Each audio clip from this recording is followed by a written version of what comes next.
My name is Nancy Delane. This class is for the Capital District Community Loan Fund business class.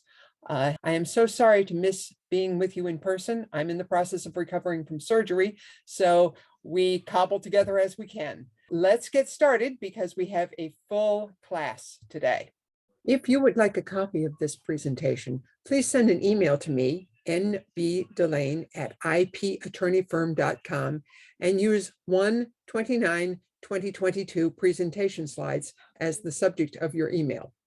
Sending this email, by the way, opts you into my email newsletter. Dumb questions do exist. The dumb question I have in mind is the question that lies burning in your brain but remains unasked at the end of the day. Feel free to ask that question at our live Q&A session, because after that session, my fee goes up. Right now, you're not paying an attorney's fee to talk to me. After that Q&A session, however, I charge clients $600 per hour to answer the questions that you have the opportunity to get the answer for free. On another note, this talk can take a very long time if you're sitting there having drunk too much coffee this morning. Feel free to leave and come back. There are some things you'll need to know that we'll cover today. We'll talk about formation and startup considerations for your business. We'll talk a little bit about contracts, and we'll talk about some intellectual property considerations. So let's start up with the startup and formation. There are 4 different forms that a business in New York State can take. What do you think those 4 business forms might be? That's right.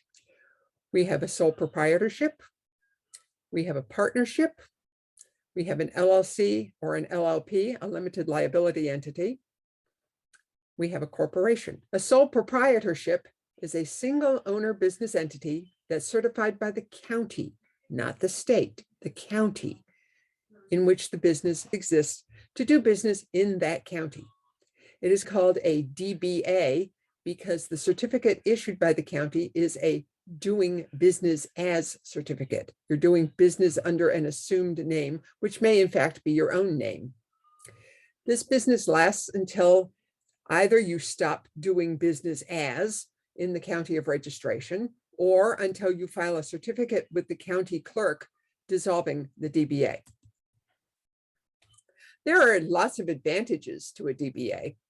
It is the easiest of all business forms to set up. You walk down to the county clerk's office. You ask them for a DBA certificate. You fill in that certificate, which asks you for things like your name, your address, your social security number, the name of your business, what your business does, that kind of stuff. You pay a nominal fee to the county clerk's office, and voila, you're in business. Then you go home, and the first thing you do as a new business owner is go to irs.gov. That is the Internal Revenue Services website, because you need a business tax ID number, an employer identification number. Now, you and a DBA are one and the same entity. You haven't formed a new entity when you form a DBA, which means that you could get away with using your own social security number as the business's tax ID. But there is a very, very strong reason not to do that. Specifically, that tax ID gets spattered all across the world. Your vendors want it. Your contractors want it. Anybody to whom you pay more than $600 wants it. But if it's your social security number, you don't know where it's going to end up. And identity theft is, after all, one of the major forms of white-collar crime today. So obtaining an employer ID number from the Internal Revenue Service, which is for free, you can do it without paying them a dime for it. Getting that employer ID number puts a layer of protection between you and the identity thieves. Also, if you sell goods or services for which you are required to collect a sales tax, you need to obtain a sales tax number from the New York State Department of Tax and Finance. We'll talk a little bit about that later. A DBA has the fewest formal requirements. There are no seals, There are no meetings. You are the boss. You have very little state oversight, and that leaves you free to operate your business as you see fit. Your income is reported as personal income on Schedule C to the Internal Revenue Service. There are some disadvantages to a DBA. The business is you, you are the business. That means that there are no protection of your personal assets when you form a DBA. You have total exposure in the event of a catastrophic event, such as a lost lawsuit. All of your assets are at risk. Furthermore, this is a quote unquote easily made, easily broken business, which means it can lack credibility. It can be more difficult to raise funds for a DBA. It can be more difficult to attract good customers. It can be more difficult to get proper insurance for some types of businesses that elect to be sole proprietorships. Also, when you register the name at only the county level, that leaves your business name up for grabs to anyone who wants to register a business at the state level. The DBA is only legally valid in the county in which that DBA is registered. And this can lead to confusion in the marketplace. Confusion in the marketplace is the basis for a trademark infringement lawsuit. It can be hard for you to win this lawsuit since you, as the DBA owner, did not act properly to protect the name of the business. Moving on to partnership. Partnership comes in two flavors. There's a general partnership and there is a limited partnership. A partnership is a multiple owner business entity that may or may not be certified by the county or by the state. Certification is not necessary to form a valid partnership. All general partners participate to some degree in the management of the business of the partnership. Limited partners do not participate at all in the management of the business. It lasts until the partners stop doing business as partners, or until the partners file a certificate dissolving the partnership and present to the public that they are no longer doing business as partners. It's taxed on partnership tax forms, with each partner reporting gains and losses commensurate with that partner's financial contribution to the partnership. It's very, very easy to form a business partnership. You don't need an EIN to form the business, but if you plan to do business with the public as a partnership, you do need that EIN. You don't need formalities to maintain the partnership. You just keep presenting to the public as a partnership. The biggest advantage of a partnership is that you have such easy access to your partner's expertise within that partnership. But this can be outweighed by the disadvantages to partnership. Limited partners have no control over the management or the operation of the business of the partnership, regardless of their financial or other contribution to the partnership. They are silent partners. General partnership is presumed for all partners unless limited partnership is proved, and every partnership requires at least one general partner to conduct business, since limited partners can't manage or operate the business at all. Every general partner in a general partnership is personally liable for the debts of every other partner, general or limited, in that general partnership, regardless of whether those debts are related to the business of the partnership or not. For example, if your partner, general or limited, in a general partnership files for personal bankruptcy protection, that partner's creditors can come after all of the partners in the partnership for satisfaction of the bankrupt partner's debts. That is why limited liability entities were created. These come in two varieties. First, there's the limited liability company, which can have one or many members. Then there's the limited liability partnership, which must, being a partnership, have more than one member. In New York, and this is special to New York, LLP law requires that members of a limited liability partnership, or an LLP, Be licensed in a profession specified by the Department of Education. Things like doctors, lawyers, chiropractors, engineers. This is special to New York. Not every state has this provision in their law. For example, in Florida, anybody can form a limited liability partnership. In New York, anybody can form a limited liability company, but not anybody can form a limited liability partnership. So what is a limited liability entity? Well, it is an unincorporated business entity that provides the members with protection of the quote unquote corporate veil. Thus, it has its own legal existence. It is separate from the existence of its members. It lasts until it is dissolved either by the members, by the state, or by the courts. A single member LLC may be taxed either as a pass-through entity or as a business entity by the federal government. A multiple member LLC is taxed as a business entity, generally as a partnership by the feds. An advantage of a limited liability entity is that it is less structured than a corporation, while still providing that corporate veil to protect the owner's personal assets. That corporate veil means that none of the partnership responsibilities toward creditors of your partners exists in an LLC. If you have a partner in an LLC who files for personal bankruptcy, the LLC entity or the LLP entity prevents the creditors from coming after you for that partner's personal debts. The disadvantage of a limited liability entity is that it is a very, very new business form.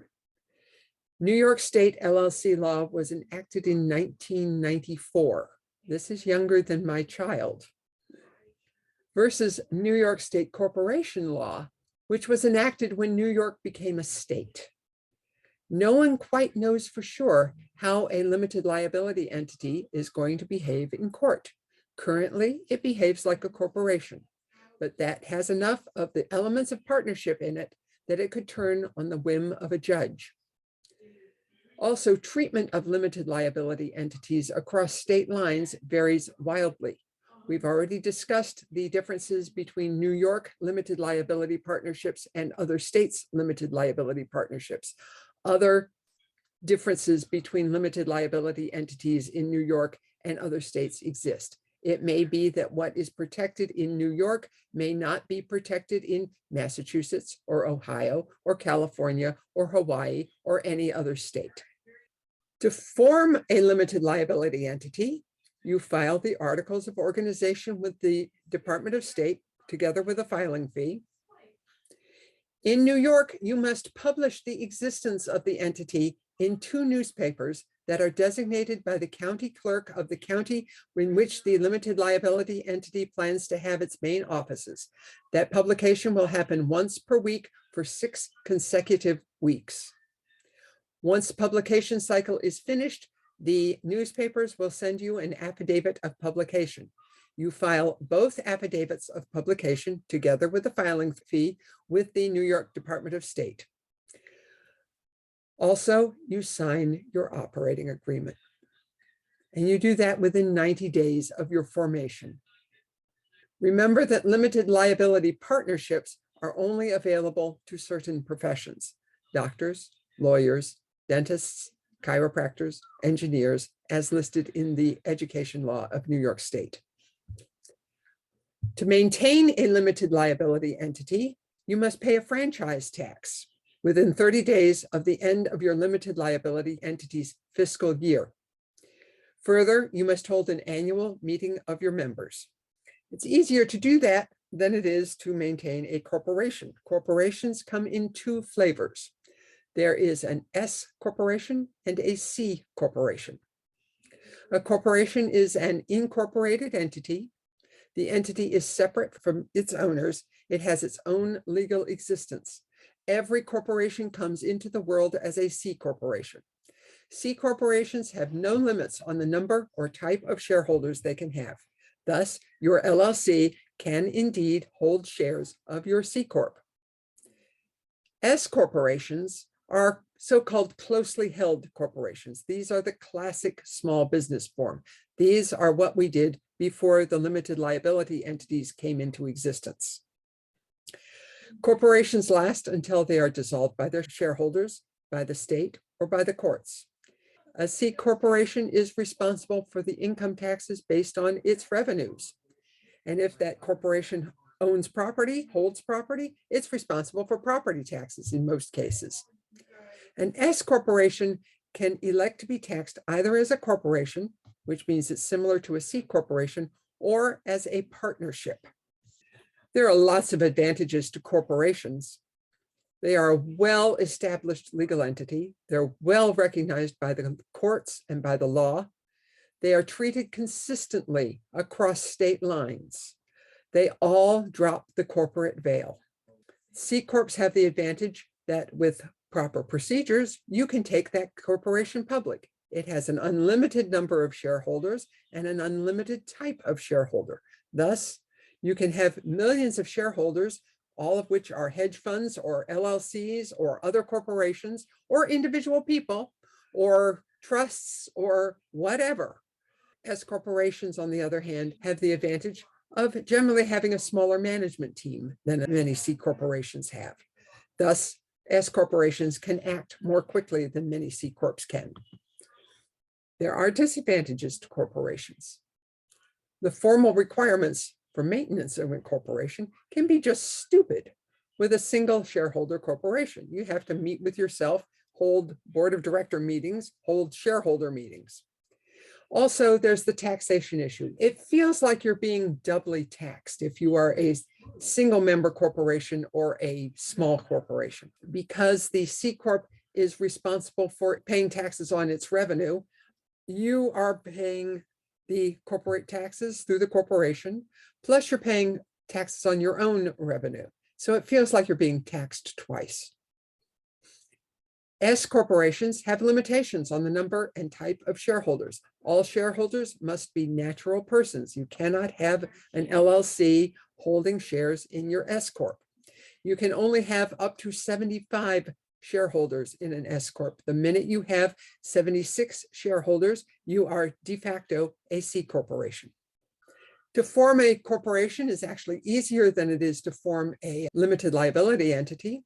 You file your articles of formation with the Secretary of State and you pay the filing fee. You hold and document your initial meetings. You sign your shareholders agreement. To maintain your corporation, you hold and document your annual board of director and shareholder meetings, and you pay your taxes. So which should you do? Should you do a corporation or should you do an LLC? Usually, this question comes down to which gives you the better tax result. Every situation is different, so you need to talk with your attorney and with your accountant as you make this decision. Both corporation and LLC eliminate personal liability. Both may have pass-through taxation. Both have formation and maintenance hoops to jump through. When you filed your certificate of formation, whether it be for a corporation or a limited liability entity, your certificate should say that you're in business for any lawful purpose, unless you're forming a professional company or a nonprofit, not-for-profit company. This means that your one company can both, for example, manufacture glue and run restaurants, two very, very different functions. You can certainly form different entities to do these things, but when you form for any lawful purpose, you don't have to. Now, you can't do this when you're forming a professional company or a nonprofit or not-for-profit. There, you must disclose the purpose for which the company is being formed. A professional company can be formed only for the purpose of practicing the profession for which it's formed. For example, an attorney's office can form a professional corporation for the purpose of the practice of law. A doctor's office can form one for the purpose of the practice of medicine. A nonprofit must disclose what the nonprofit is planning to do. It can form for the purpose of providing education to underprivileged children. It can form for the purpose of providing food for underprivileged mothers. It can form for any charitable purpose, but the formation document must state the charitable purpose. Talk with your attorney and your accountant as to which entity you should form. They all have tax ramifications, but it's possible to minimize those tax ramifications. Unless you have an overriding reason to form a different type of entity from the one your attorney and accountant recommend, follow their advice. Different taxes for different entities. For example, there is a franchise tax on corporations and limited liability entities that don't exist on partnerships or sole proprietorships. Some entities roll their tax liability over into their shareholders or members' personal income tax. Some don't. Partnerships always require a partnership tax form, and S corporations can be taxed as partnerships or as corporations. If you are selling things that require you to collect sales tax, you need a state-issued sales tax ID number. You contact the Department of Tax and Finance in order to obtain that. When you collect that money, you are acting as a fiduciary for the state. That money is not yours. Don't spend it and don't commingle it with your own funds. Just keep it in a separate account until you pay it to the state. Always pay your taxes, or the taxing agency will put you out of business and possibly in jail. There are at least two taxing agencies. One is federal, one is state. Sometimes there is a county and or a city or a village or a town taxing agency that comes into play also. All taxes must be paid. As you form with any partner or partners, do not split your shares 50-50 or in some way that can add up to 50-50. For example, a two-person business, I like 49-49-2 when there is a disparate interested party holding the two. If you're a three-person business, you can do even split 33-33-33. That does not come up to 50% ever. But if you're a four-person business, don't do 25-25-25-25. That enables you to form a 50-50 split, and a 50-50 split in a business is something that will kill the business. So you need to consider who you're going to have hold that extra share. Usually a bank will be willing to do that. Sometimes, not often, an attorney or an accountant will be willing to do that. But understand that when the attorney or accountant does that, the attorney or the accountant is representing the best interests of the business, not the best interests of the owners of the business. They can be two different things. Do you want to do it all, or will you have employees? Employment issues, that's a seminar unto itself. We don't deal with that in this particular seminar, but be aware that employees bring a whole pack of legal and regulatory issues that you need to consider. For example, they have payroll taxes. You, as the employer, are responsible for payment of the employer's portion of your employees' payroll taxes, such as FICA, state taxes, federal taxes. You, as the employer, are responsible for getting payment to the taxing authorities on time, whether that taxing authority is the federal, the state, or the local. You can save yourself some money by offering your employees a voluntary pre-tax withholding program. Usually these are done for childcare or medical costs. These can reduce your payroll tax bill, and they cost you essentially nothing. There are several payroll outsourcing suppliers that exist. Use them. Do not try and do payroll on your own unless you're a payroll company. What kind of equipment are you going to be using in your business? Will you purchase that equipment? Will you lease that equipment? Those are two different contracts. Finally, doing business across state lines. You may need to register in the other state as a foreign entity in that state.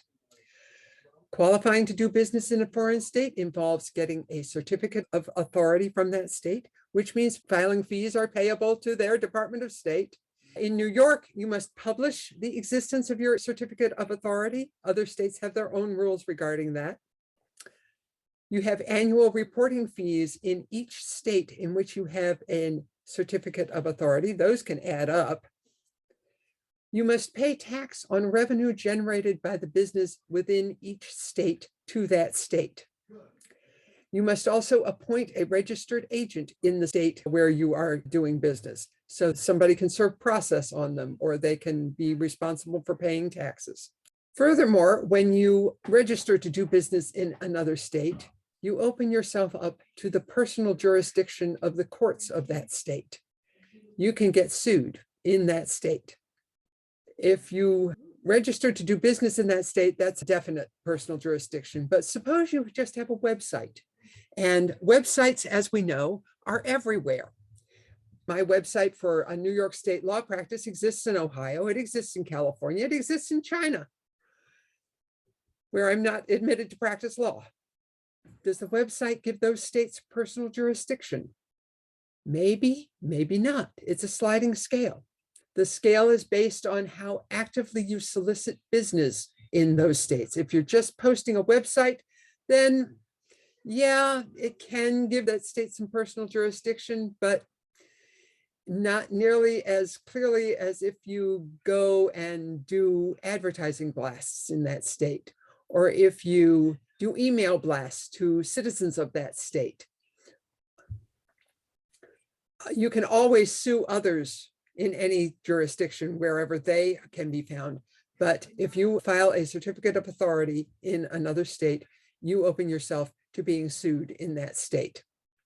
What is a contract? If we were live, I would be sitting here looking at you going, tell me, what is a contract? But since we're doing this on a recorded Zoom, I will tell you that a contract is nothing more than a promise. That's all it is. It's just a promise.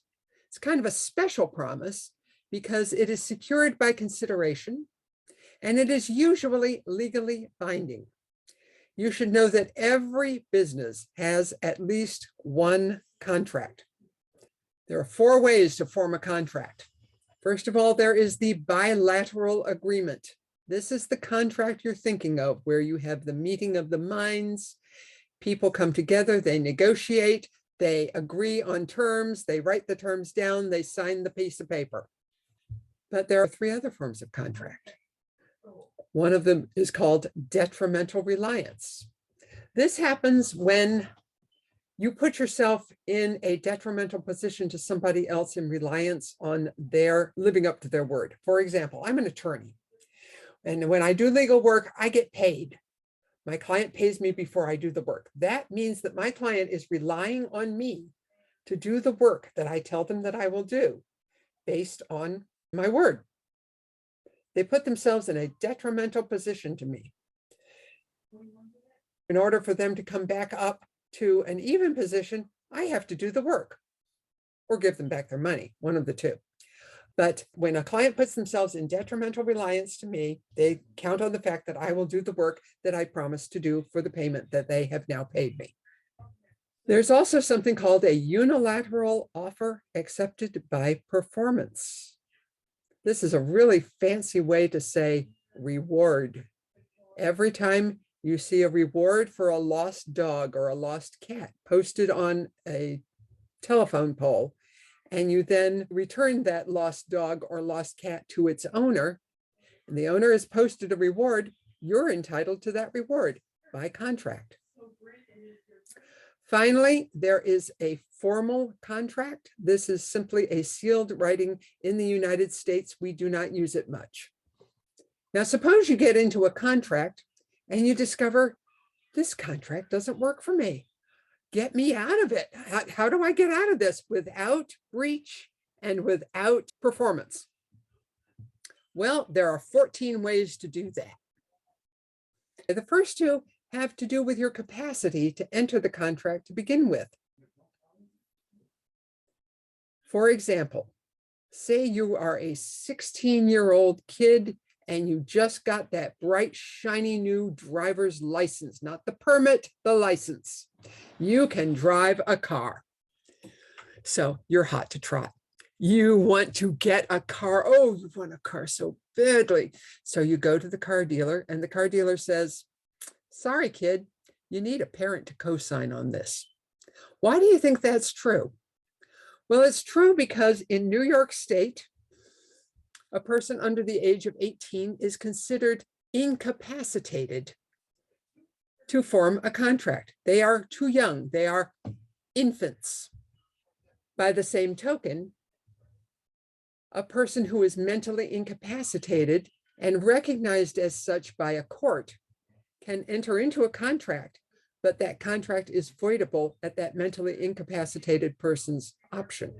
They're over 18, but the court has said, nope, sorry, you need to be permanently considered incapacitated. Then the contract is void. There's also ways to get out of a contract based on reasonableness of the contract. For example, if the purpose for which the contract was formed becomes impossible to achieve, that contract is voidable. For example, you're the leader of an orchestra, and your orchestra has prepared Beethoven's Fifth Symphony, and you want to perform it in Proctor's Music Hall in Schenectady. You rent Proctor's for that purpose, but the night before your performance, Proctor's burns to the ground. It's impossible to have Proctor's as your venue at this point because it doesn't exist anymore.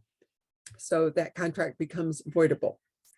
If the performance of a contract becomes impractical, that does not mean inconvenient. That means really impractical. The contract is voidable. For example, if you are a contractor who clears land and you have agreed to extract gravel from a piece of land, and you extract all the gravel that's on the dry land, but you leave the gravel that exists underwater because extracting that submerged gravel would require entirely different equipment than the equipment that you have, and would cost 10 to 12 times as much to extract that gravel as it does to extract gravel on dry land. That contract is impractical. If the purpose for which a contract was formed is no longer viable, the purpose has been frustrated, that contract is voidable. Here, the promises of each party can be performed. It's just stupid to force them to be. This happens when somebody buys a ticket to see an event, and the event, for no fault of the people involved in the transaction, the event does not occur. For example, on November 22nd, 1963, President John F. Kennedy flew into Dallas, and he rode in an open car motorcade through the city of Dallas on his way to give a speech. But he went through a plaza called Dealey Square. And in Dealey Square, the unthinkable happened. President Kennedy was shot in the head. If somebody past Dealey Square had paid for a spot to watch that motorcade go past, but that motorcade didn't go past, it veered off toward the hospital, the contract to watch the motorcade go past would have been voidable because the purpose for which it was formed was frustrated through no fault of either of the parties involved in the contract. If the circumstances surrounding the performance of a contract materially change during the course of the performance, the contract may be voidable at the option of the affected party. We see this very often in child support cases. The non-custodial parent is responsible for paying support for the child, and usually that support number is the specific number that is agreed upon by the parents in a contract when the parents split up. If that non-custodial parent later loses a job, the non-custodial parent goes to the court and says, excuse me, Your Honor, but I don't have that job anymore. I can't afford to pay these $500 a week. I can't even afford 25 cents for a cup of coffee. The court may suspend child support payments. By the same token, if the non-custodial parent wins the lottery. All of a sudden, there are millions of dollars at play. The custodial parent can go to the court and say, excuse me, Your Honor, but when we signed this contract, it was not foreseen that my ex would win the lottery and have all this money, and some of that money needs to go to the child. The judge is very likely to award a larger child support payment to the custodial parent. Contracts cannot be forced. You have to enter into them by your own free will. If a contract is entered into under duress by one party, the contract is voidable at the option of the duressed party. In other words, you can't hold a gun to somebody's head and say, sign. You can't do that. It's not allowed. By the same token, if somebody outside the transaction is holding the gun to somebody's head at the time of contract formation in order to achieve the formation of that contract is also voidable at the option of the victim of that undue influence. If a contract was entered into by mistake, especially by both parties' mistake, that contract is voidable. Once upon a time, there was a ship called the HMS Peerless. It sailed out of Liverpool, went to Bombay, picked up cotton, came back to Liverpool with its load of cotton. Problem. There were two HMS Peerlesses. One left in October and one left in December. When the parties to the contract signed the contract, nobody knew that there were two Peerlesses. So one party thought that the cotton was coming in on the October ship. The other party thought the cotton was coming in on the December ship. Both parties were in error and the contract was voided. A contract where only one party makes an error in positions and promises may be voidable if that error relates to a material feature of the contract and the error occurred notwithstanding the exercise of reasonable care, and the error is not so grave that the enforcement of the contract would be unconscionable, and the party that did not make the error can be returned to its state or a reasonable facsimile thereof before the contract. For example, in a contract for the sale of screws, one party may incorrectly believe that the word screw refers to Phillips head screws, when in fact the term refers to flathead screws. If only one party holds this mistaken belief, but the other is clear as to the meaning of the word screw, this could be called a unilateral mistake. Contracts can be voided for public policy violation. If a contract is repugnant to public policy, that contract is voidable.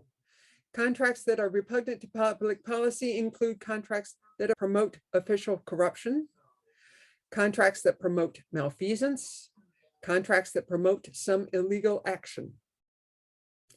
If a contract performance or the contract itself is or becomes unconscionable, which is legal, but simply morally repulsive to a reasonable person, that contract is voidable. If you lie as you form the contract, that contract is voidable. Misrepresentation. If one party misrepresents a material fact to another, that contract is voidable at the option of the party to whom the misrepresentation was made. By the same token, if one party fails to disclose a material fact to another, that contract is voidable at the option of the party who was the victim of that non-disclosure. So that is the 14 ways to get out of a contract. Whenever you sign an agreement, you need to understand all of the ramifications of that agreement. That includes the fine print. If there is anything in a contract that you don't understand, talk with your attorney before you sign. When you do sign the contract, follow through on your end of the bargain. The ways to get out of a contract that I just enumerated to you are exceptions. The best way to get through a contract is to perform the contract as agreed. There are remedies that exist at law, which means money damages and judgments, and in equity, which means that specific performance can be enforced for not fulfilling your contract obligations. So your best option is usually to simply fulfill those obligations. Desks, lamps, chairs, office supplies, business equipment, real property, inventory, accounts receivable, cash on hand. These are all examples of tangible property. These are things that you can touch. You can protect these things very easily. You simply insure them. You need adequate insurance to cover replacement costs. But your business also has intangible property, intellectual property, things like your contracts, your company know-how, inventions made by you or your employees, trade secrets, trademarks and service marks, copyrights, trade dress, business goodwill. You can't get replacement cost insurance for these things. And your intangible property can make up to 97% of the value of your business. So to protect tangible property, you put it under lock and key. You have inventory control systems in place. You monitor your employees and your visitors to prevent theft. And you have adequate replacement cost insurance. To protect your intangible property, you insure your life. Your life is a business asset when you are a business owner. This protects your family and it protects your business. You also insure your income. Get yourself that short and long-term disability policy. You protect your company know-how. Your company know-how is the collective knowledge within the company of how the company does business. It includes things like your processes, your procedures, your data, and it often resides only in the brain of the owner or the key management personnel. So you need to protect these things. You need to write down these processes and procedures and data.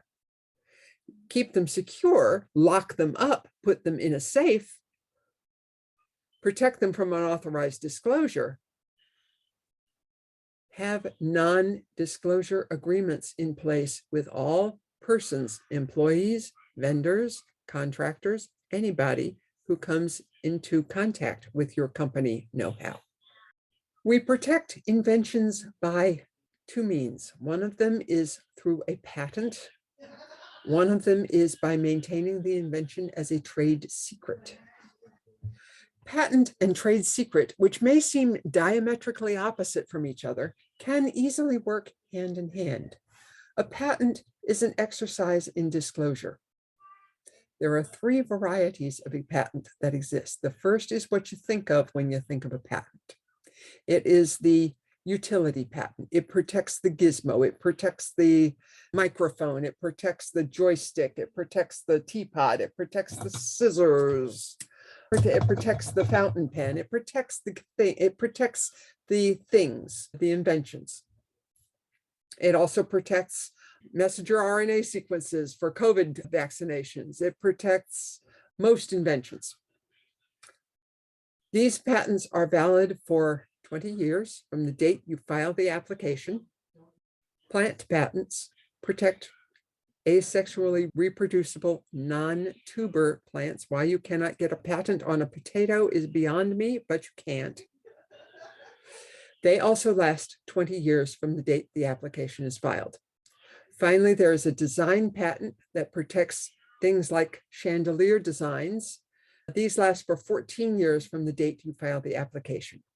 When you file a patent application, you must disclose the best mode of making and using that invention as of the date you file that patent application. However, you can keep any improvements from that day forward as trade secret, company know-how.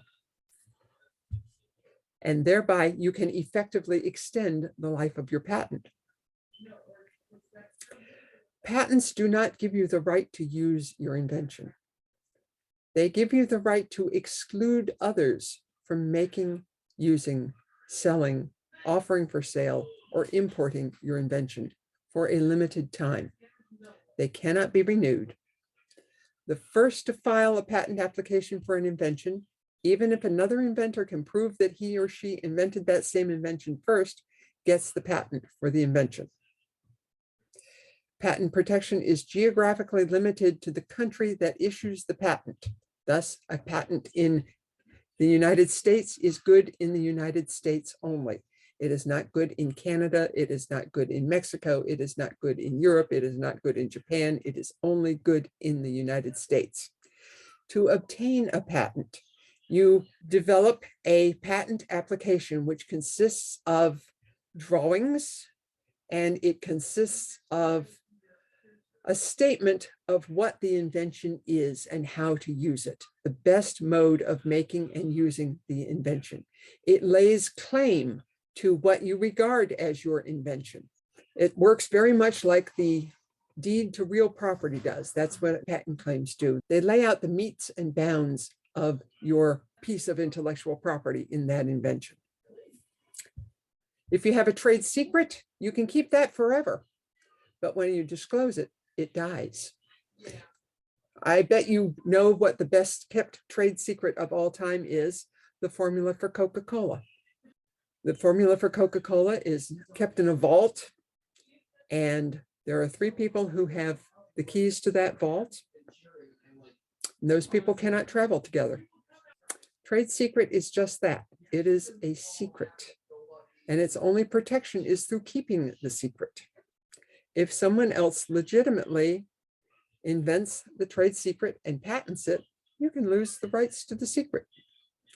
Also, if the secret is disclosed, whether through purpose, whether through malfeasance, whether through accident, however it's disclosed, it's disclosed. The cat is out of the bag, and you try and get a cat back in a bag.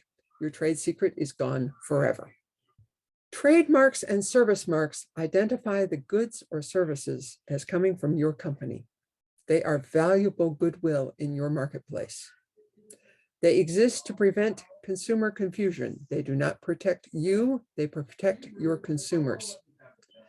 They can be registered federally if you are engaged in interstate commerce, meaning you are selling across state boundaries. If you're selling within one state, then you can register your mark in the state in which you do business. Sometimes a website counts as interstate commerce, sometimes it doesn't. It depends on the use of the mark and whether you are actually selling outside of the state and using the mark as a mark. They are first come, first served. And unlike a patent, in order to keep a trademark, you must continually use it in commerce. You're a new business. So why do you bother with the expense of protecting your trademark? Well, first of all, a trademark is an incredibly efficient communication tool. One logo or tagline can convey the intellectual and emotional aspects about you, your company, your reputation, your products and services. It creates brand recognition. It makes it easier for your customers to find you because it provides immediate recognition of you as the source of your goods or service in the marketplace. It allows you to effectively use internet and social media. It promotes your brand every time you do it. Your brand is the first thing your customers enter into a search engine when they are looking for your product or services. It can provide incentive for employees to join your company because you are busy protecting your brand, which means you're protecting your reputation, which means that you're doing things right.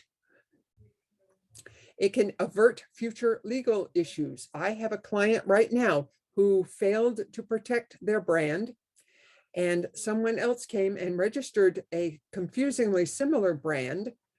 And now we're stuck in the position of having to negotiate with somebody to allow my client to use her brand, which is absurd. And it's all happened because the brand did not get registered. Trademarks last for the life of the business, assuming that they're maintained properly. They are a huge asset as the company grows. They mark your products and services, no matter how diverse they may be. The example I think of is 3M. 3M has products that range from heart-lung machines to Post-it notes. And all of those things have the 3M brand on them. It also allows you to franchise. Trademarks are the vehicle that gets licensed in a franchise agreement. McDonald's is a franchise. That's a multi-billion dollar mark. The trademark will allow your business to be more valuable when you go to sell it. Furthermore, a trademark tells the world that you mean business. They give credence to your business name, and they give you a sense of autonomy. So how do you go about obtaining a trademark? Well, first of all, you decide on a trademark to associate with your company. You have a trademark search done. If that search comes back clean, you begin using the mark on everything you put into the stream of commerce: goods, services, stationery, website, advertising, all of it. Use the TM designation. When you register that mark and you receive your registration from the U.S. Patent and Trademark Office, then you can use the R in the circle. But for now, use the TM or the SM for a service mark. When you begin doing business across state lines, register your mark with the U.S. Patent and Trademark Office. Now understand that for this purpose, Canada is not a state. Mexico is not a state. England is not a state. Massachusetts is a state. New York is a state. New Jersey is a state. Ohio is a state. California is a state. Texas is a state. Famous marks that have been registered: Xerox. We all know Xerox, the Xerox trademark. The General Electric Company's logo, the GE meatball, we call it in Schenectady because it looks like a meatball. The Honda logo is the H in the kind of windshield thing. Imagination at Work, that again is General Electric Company. Quickstar is an Amway trademark. And 3M. 3M is Minnesota Mining and Manufacturing Company. Those are all examples of marks that have been registered. Further marks that have been registered that are on this are, if you look in the top left-hand corner, you will see a brain, but it's not really quite a brain now, is it? It's got some interesting figures on it. That's Delane Law Office PLLC trademark, along with the tagline underneath it, which says, "Nurture your mind, child." Both of those are registered marks. Unregistered marks, we have a logo for a bank, which is the N with the arrow through it. Amway at the time was an unregistered mark. And a client of mine is a home inspector, and he does a business called HouseFacts. According to visualcapitalist.com, the most valuable marks in 2021 are MasterCard at 112.88 billion, McDonald's at 154.92 billion, Visa at 191.29 billion, Alibaba at 196.191 billion, Facebook at 226.74 billion, Tencent at 240.93 billion, Microsoft at 410.27 billion, Google at 458 billion, Apple at 612 billion, and Amazon is the most valuable mark in the world today at a whopping 683.85 billion. Yes, that's billion with a B dollars. Trademarks are worth their weight in gold. Now, trademark is always a particular part of speech. Think about it. What part of speech do you think it might be? If you're using it as anything except an adjective, you're using it incorrectly. When we use trademarks incorrectly, they become what's called generic. In other words, they enter our language and start to mean what they were originally made up to designate. They get lost that way. Here are some trademarks that have been lost over the years. The plastic wrap in the blue on the left is cellophane. That was a trademark. The moving staircase on the right is escalator moving stairs. That was a trademark. The pain reliever, and as it turns out, a blood thinner in the middle, That's the formula for salicylic acid and aspirin. All of these marks were lost to improper usage. They all became generic. Cellophane is what we say when we talk about that plastic clingy wrap. We never say an escalator moving staircase. We always call it an escalator, and we always call it aspirin. Nobody says salicylic acid anymore. There are some endangered species. Kleenex, facial tissue. We don't get a Kleenex. We get a Kleenex facial tissue. Photocopier, or the act of photocopying. We don't Xerox anything, and we don't make a Xerox, we make a photocopy. It's not possible to Google anything. Google is a trademark. It's a made-up word. We use the Google search engine. All of these run the risk of being lost to improper usage. And if you recall, Google's loss would be in the $683 billion range. Only one trademark has ever been reclaimed. That is the trademark for Singer sewing machines. People used to call them just Singers, and somebody sued and said, you know, Singer is no longer a valid trademark. Hey, guess what? The courts agreed. Singer lost its mark due to genericism. And then Singer said, wait, this is wrong. We need to reclaim this trademark. So they ran a very expensive campaign where they educated the public on the use of their trademark. They educated the writers on the use of their trademark. They ran focus groups and tests, polls, and they eventually ended up proving that Singer was associated with their product and therefore should become a trademark again. But that is the only case that I know of where anybody has ever reclaimed a trademark. When you walk into a McDonald's, doesn't matter where, you walk into the McDonald's in Clifton Park, New York, or you walk into a McDonald's on Fifth Avenue in New York City, or on the Champs-Élysées in Paris, or on the Ginza in Tokyo, or anywhere in the world, they all look the same. They all have the same color scheme. They all have the same uniforms. They all have the same menu design. They all have the same layout of their machinery. They all have the same tables and chairs. They all look the same.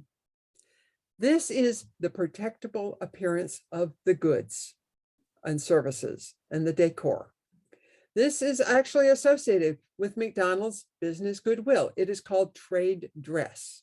It is protectable under trade dress law, which is this weird gamish of federal and state law. And it's different for each and every restaurant that you walk into. McDonald's all look like me. Burger Kings all look like Burger Kings. Applebee's all look like Applebee's. Olive Gardens all look like Olive Gardens. It's true of not just restaurants, but of other venues as well. Anything that puts its business goodwill into its appearance to the public is protectable through trade dress law. This is a picture of J.K. Rowling. J.K. Rowling created the Harry Potter series. Harry started off as a series of books, but Rowling has parlayed her copyright in the books to other intellectual assets, especially trademark. Rowling became a multi-millionaire. She gets a cut of the first sale of all of the books, all of the movies, all of the amusement park entrance fees, any ride fees based on her creation. And of all the registrations for intellectual property, copyright is probably the easiest to obtain. It protects works of authorship, things like books, music, architecture, artwork. It does not protect taglines. That's the purview of trademark. It's very cheap to get really good protection. I believe it's a $65 registration fee payable to the United States Copyright Office. Once registered, that copyright exists for the rest of the author's life plus 95 years. If it's a corporate registration, that copyright exists for 120 years from the date of registration. And in return for registration, you get statutory damages available for infringement to the tune of $750 to $30,000 per infringing act. Trebled if you can show willful infringement. J.K. Rowling protects her copyright voraciously. I hope you wrote down all of your questions because you now have enough information to make you dangerous. I hope you have enough of an idea of the complex legal issues you take on when you go into business to understand that you do not know everything. You need people on your team who know this stuff. Your attorney is an expert in your legal needs. Unless you are an attorney, hire the pros to handle these issues with you. Notice I say with you, not for you. It is, after all, your business, and your professional team should work with you to magnify your investment in them and in your business. Feel free to ask any questions about this presentation when we get together live in February.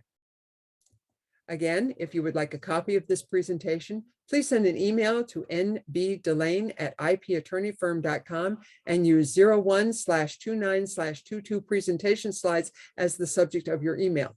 Sending the email opts you into my email newsletter. Thank you very much. I'm looking forward to hearing your questions in February.